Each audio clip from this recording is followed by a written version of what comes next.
Hello, everyone. Welcome again to this week's episode of Policy and Profits. I'm Anthony Esposito, founder and CEO of Ascalon 6 Capital. EJ would say trader extraordinaire. I say I am barely getting by, but feel like I'm doing the best I can. With me, EJ Antoni, chief economist at the Heritage Foundation. What's your official title in the media space now? Because I see you everywhere. I have to ask, do you have an official, or is it just the man? The worst economist ever, technically. Chief economist with Heritage. I'm a senior fellow with Unleash Prosperity. I'm a board advisor now at Trueflation. So wear a few different hats, but economist is good. I have to say, Trueflation. he does sports. Did you ever see that? Is it Megan Trainor and Mahomes?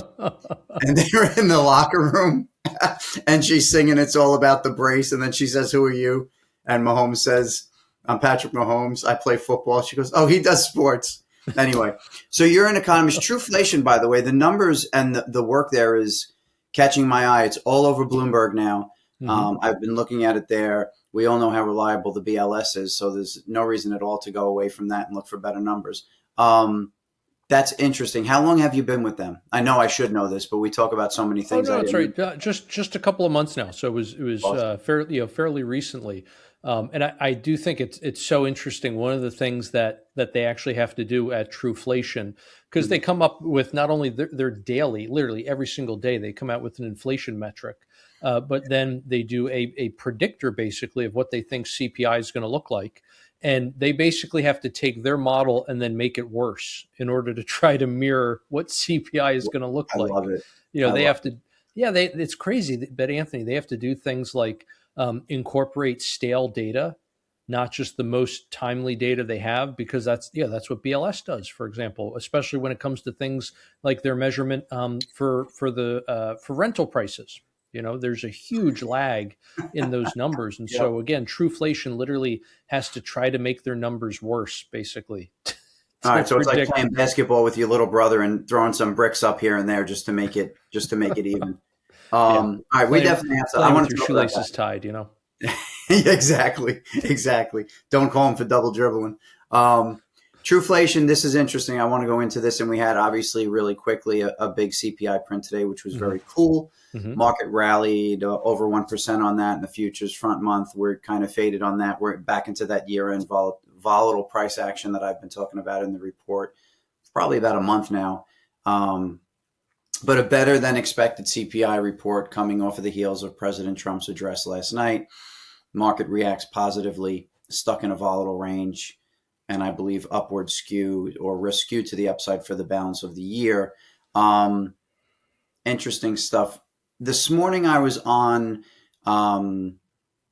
Newsmax, and we were talking about the employment numbers, and I'd already seen your posts on kind of where the jobs are going and who's getting the jobs. And I really want to focus on this today and be right to the point on it, because I think it's massively important. You've been out talking about what kind of jobs they are, so where the jobs are going and who exactly is getting the jobs. And the first graphic we have, and I really want you to go into this because this isn't new for you. You were talking about this 6 months ago, 10 months ago. This is actually the government, which I love. Sometimes I like when the line goes straight down, but people generally don't like charts like this. I love this chart. These are government payrolls. And I really would like you to dig in here and tell us exactly this timeline and what this is showing, because this I think is fantastic and goes right to the point of removing the public from supporting jobs with our tax dollars and debt, and actually private jobs and private sectors increasing growth. So what is this chart and why is it going straight down? So, Anthony, what we're looking at here is federal payrolls, but we've taken out the Postal Service in this case. The graphs look very similar even with the Postal Service, but this is basically just a way to look at, all right, here's the bureaucracy, right? Again, you're not looking at Postal Service employees, which are a chunk of the federal workforce. And it has absolutely plunged. It is down every single month of the Trump admin. I mean, you can literally see very, very clearly on this chart when you go from one administration to the next, because the number stops going up and it starts going down. And it has fallen so much that it's now at its lowest level in more than a decade. So really, really fabulous news there. It's exactly the opposite again. You can look at what happened before January of this year, and the chart's just going up. Yeah. So it's very, very clear that Trump is getting rid of the bureaucracy, whereas Biden was only adding to it. Now, why do you have the massive drop in October? Well, as you mentioned, this is something that you and I discussed months ago, back towards the beginning of the Trump admin. They gave a lot of workers the option to do a buyout. But because of the way BLS actually counts people as employed or not employed, many of these folks already lost their jobs. They lost them months ago, but they were still getting paid as part of that buyout package. Yeah. So BLS still counted them as employed. So Okay. this means that you had several months of job losses all get actually kind of like a balloon payment, right? All got thrown on the back end.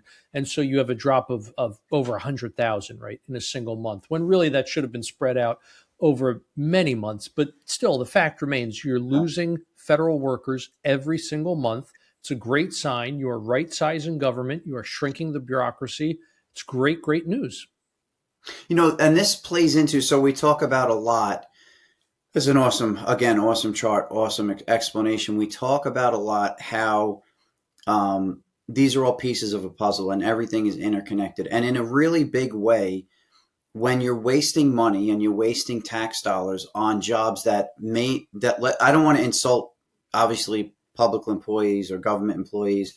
My father was an employee of the city of New York, so I'm not at all saying that no one's doing a good job, but there is a lot of fat. Let's be very honest.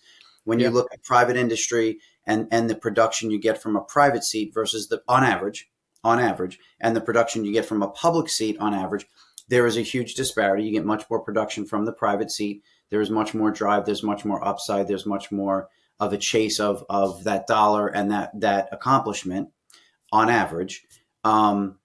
If we have these many jobs that can be cut, that cuts down deficit spending. It cuts down wasteful tax spending. It reduces debt. And those things are also the main part of bringing down inflation. If we can decrease that waste and that debt spending, that deficit spending, and increase productivity and private investment, private jobs, and increase real earnings based on the fact that inflation's down and growth is up, that's kind of the track we want to be on. So not celebrating anyone losing a job. I'm not even going to, get into that conversation or humor that conversation. The point is if we have jobs that are being funded by public dollars and those jobs are not essential and not even, maybe we wouldn't even notice if they were gone, we can pull those public dollars back. It not only helps in productivity, it helps with inflation, it helps with debt, it helps with growth and real income. So these are all real things. And that's why this is so important.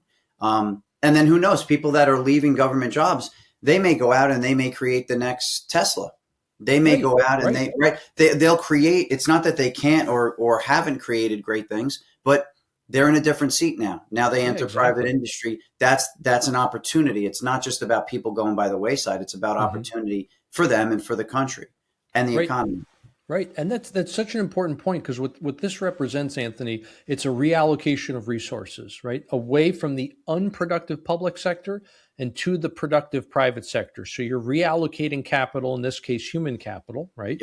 To its most efficient allocation. That's a good thing. And look, I get very tired of people who say, these poor folks losing their jobs.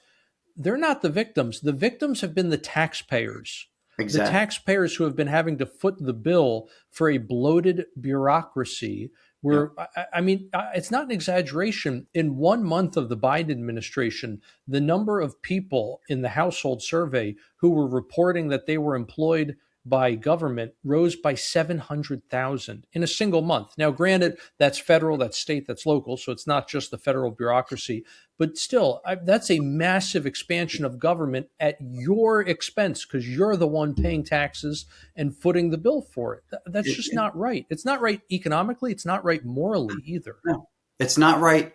Not only are we putting our taxes towards it, but the dollars we are making in our private jobs or our jobs are worth less because of the process. That's a problem. So now if we shift gears, and I love this part, we shift gears and we go to who's getting the jobs. Mm-hmm. And you've been speaking again about this for a while, and it's native born Americans versus non-native born Americans. Net job growth during the Biden administration for whatever smokescreen and however many jobs went to government, eliminate all of the noise and the other calamities. Net job growth, native born Americans, negative during the Biden administration. We're starting to see a change there. So talk to me about this chart, and then we have another chart to support this.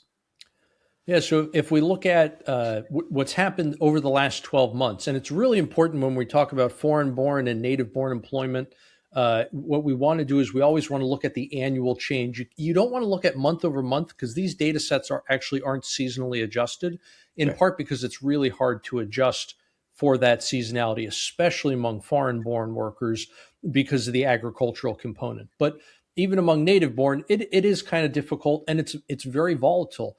I mean, we all remember when we were younger in like high school and even college, around the holidays, you'd get out of school and you'd go get a part-time job, right? To help get you some extra money for your Christmas spending, whatever the case may be. Yeah. And then what happens in January? We all walk away from those jobs. So in like November and December, those employment levels really spike. They plummet in January. They spike back up again in July. And then in August and September, they go back down. So there's a lot of a seasonality there. Whatever the case, you look at the 1 year change, so 12 months, and now you get rid of that seasonality concern. So over the last 12 months, what have we seen with native-born Americans? There's 2.6 million more of them employed in November 2025 than in November 2024. Go back to November 2024 and you look at what was the 1 year change then, it's exactly the opposite. It's down for native-born Americans. It's only up for foreign-born workers. So Trump has completely flipped this script here, where under the Biden administration, almost every month for his last year, you had negative annual growth in terms of native-born Americans, how many jobs you had. So all the net job growth was going to foreign-born workers. Today, I mean, as you can see on this graph, well, maybe if you look really closely, you can see it. There's actually a very slight decrease in the number of foreign-born workers with jobs right now in the country. So literally all of our job growth over the last year, not only has it been in the productive private sector, but all those jobs are going to Americans. All right, cool. So now the second, that's awesome. And that last comment exactly sums it up. We're going to private jobs away from government, and we're going to native-born Americans away from foreign-born people. Mm-hmm. So now if we go to this next chart, which I think is really telling, because you've created a trend line out, and we can see how we've kind of traveled that trend line, where the bottom amber line is native-born Americans, and we have that top blue line, foreign-born workers, correct? Mm-hmm. Exactly. Okay. So now that big dip down, that big V down is COVID. And then what did we do prior to COVID and then coming out of COVID? So I can see, I mean, just looking at it, and I'd like to do a simplistic version of it first before you go in. We were both on trend coming ahead of COVID. And I would say that foreign-born workers were actually at an increasing pace, outpacing native-born Americans. Coming out of COVID, that was even more pronounced, where foreign-born workers really started to pick up the pace, and then at the end got above trend line over the past year to 2 years there, above trend line, where native-born Americans were still well below trend line. Please explain that, more clearly than I just did, but that's kind of how I see that trend line. Essentially, we're still native-born Americans stuck below, foreign-born workers spike above. Mm-hmm. Is that what we're seeing? Is that what we saw? We're seeing a shift now. Is that what we saw, and why? Yeah, Anthony, you're spot on. Great summary. The lines that you see there, that dashed line, that is the trend during the pre-pandemic period. So starting at the technical end of the Great Recession, that whole economic expansion until the pandemic hit. So you can see that kind of sawtooth pattern on the amber line, the native-born Americans with jobs, and how it's a very predictable seasonal change, right? That we were just talking about. The blue line is a lot more, it's more chaotic, let's say, but follows a very steady trend. And you raised a really good point with the fact that the blue line is steeper. The two axes are proportional, and what that does is it allows us, even though the raw numbers are very different, obviously there's a lot more native-born Americans than foreign-born workers. Making them proportional allows you to compare the slopes, the relative slopes of those lines, and you can see which one is growing faster, right? So clearly, it's a faster increase for foreign-born workers, even though the overall numbers we're talking about are smaller. After the pandemic, both are recovering pretty quickly, but that changes then at the start of 2021 with the Biden administration's immigration policies and labor policies. And the result of that was that very quickly in 2022, by the time you get, I think, to mid 22, foreign born workers have already returned not just to their pre pandemic level, but pre pandemic trend in terms of number of jobs and actually exceed the trend for a couple of times.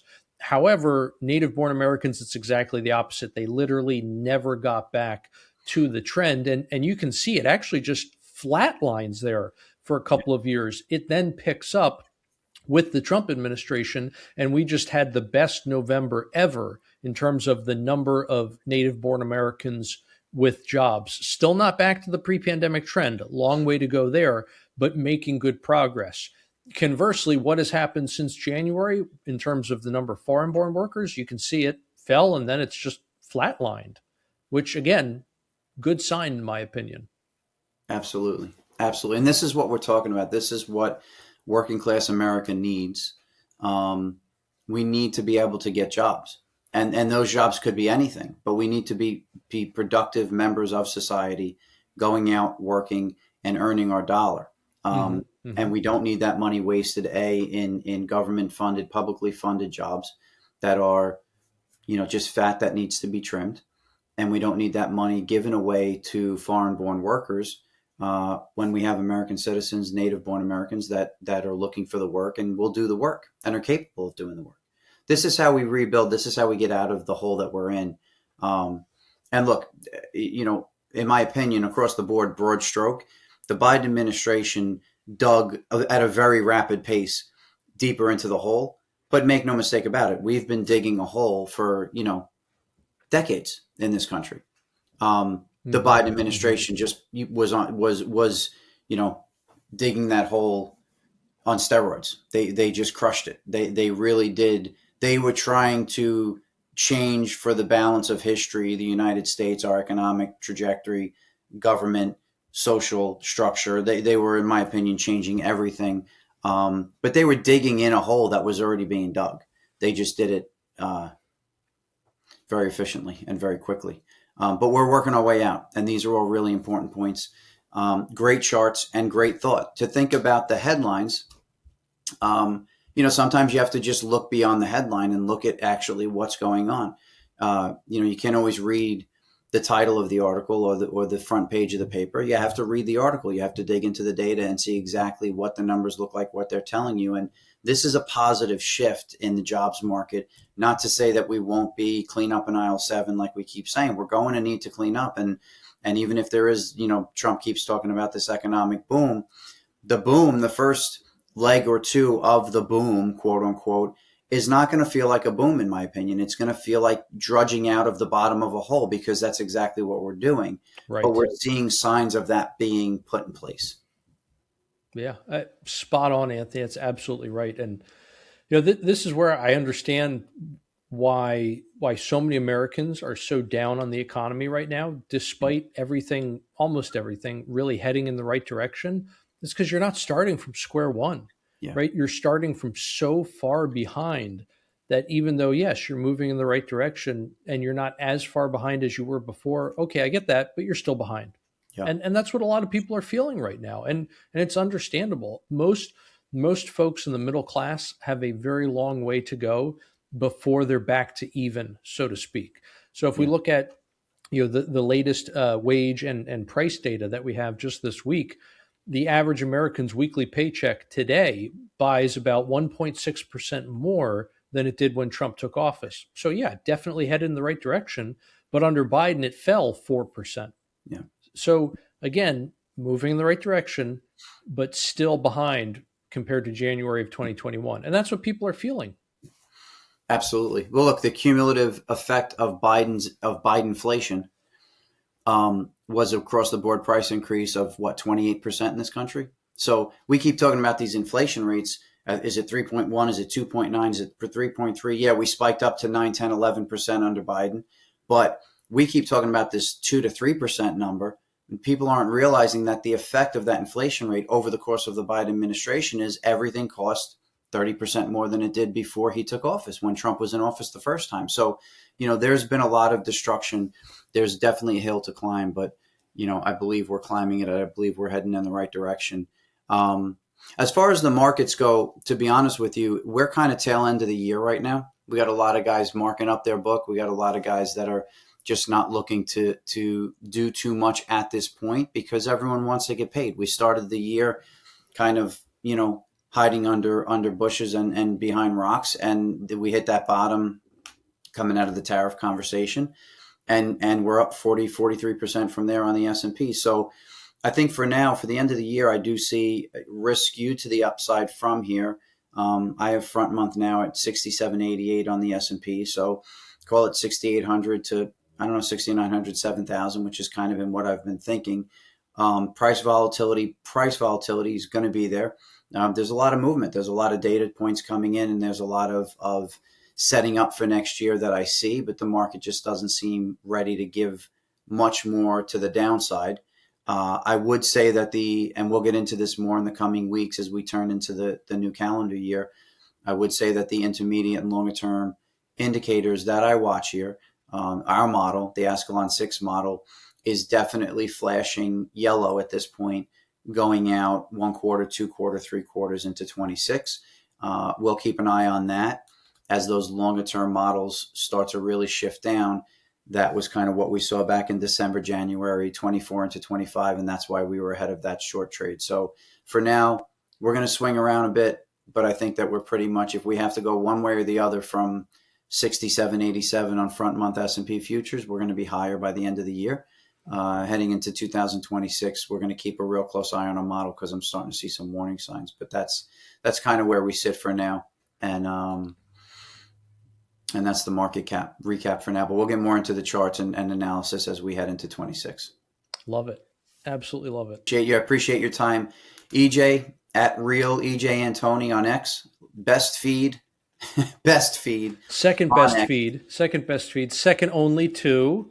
At CMT_Anthony. Thank you. That's great. I was thinking something way away from me. Thank you very much, sir. Could also be on the website at Ascalon6capital.com. More than happy to field any questions. More than happy for anyone to reach out. Anthony.Esposito at Ascalon6capital.com. EJ, my friend, great analysis, great charts as always. Be well. Don't know that we have one next week because it's Christmas, so Merry Christmas to you and your family. And I will talk to you soon. Anthony, Merry Christmas to you and yours. Till next time. Thank you, sir.